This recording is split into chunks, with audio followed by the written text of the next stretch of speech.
as I sit here and work through all of this Virgo based energy, I quickly jumped on Instagram and I seen an astrologer of sorts posting a face of the moon, referring to the Pisces new moon that's coming up. And I haven't looked at this chart yet, well, previously to looking at this video, but the truth is that this woman was sprouting information that was based on her perception. And yes, that is something that we do in this lifetime and in reality. But as an astrologer, you need to have discernment and you need to be able to share actual factual information as opposed to what your perception of a double Pisces moon is. Now, a double Pisces moon basically means a new moon, which happens in Pisces once a year, every single year in Pisces season. So it's not a double Pisces moon. So what I'm trying to get at here is that if you are on Instagram, please have discernment over the astrologer you follow. So let me actually walk you through what's going to happen in this double Pisces new moon. A new moon in Pisces happens every single year. It just depends on where the other planets and the aspects that those planets are having, along with the rulership of the astrological cycle, which in this case governs Neptune, because Neptune is the ruler of Pisces.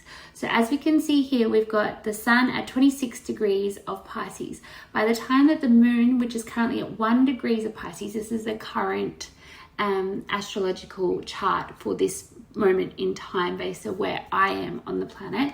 The moon is going to meet the sun at 27 degrees of Pisces. It is also going to conjunct Neptune, which is the ruler, and Saturn at the beginning degrees of Aries. Now, both of these planets are sextiling to Pluto in Aquarius as well. So all of this energy is also going to conjunct a malefic fixed star. But on top of this, we also have our own independent natal chart. So all of this energy has its own relationship and conversation on a quantum level with our own natal placements. So on the inside here, you can see my own natal chart with the transit chart on the outside. So when an event happens in the sky, like a new moon, it's actually bringing us forward in unique ways. There's a collective consciousness aligned with Carl Jung that's coming into fruition, but there is also a connection with our own unique sense of self and identity. It also has a relationship with a different part of our life.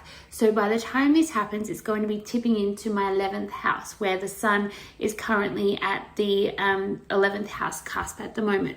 So this is actually going to be illuminating the energies in my 11th house, which is associated with networks, larger groups, dreams, and everything that I want to come to fruition in my lifetime. And then it's also going to have conversation with all the different, as you can see, astrology is such an intricate language between the stars and the planets and our own personal blueprint as well.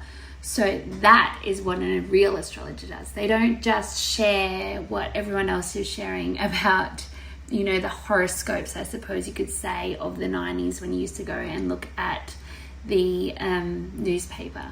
So if you do want a real reading for astrology, please do PM me and I will definitely offer that to you when I can, between uni and that sort of thing.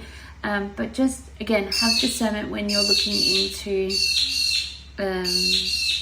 Instagram and the people that you follow and the energy that you give them and the confidence that you give them in their ability to actually honor you and your natal chart.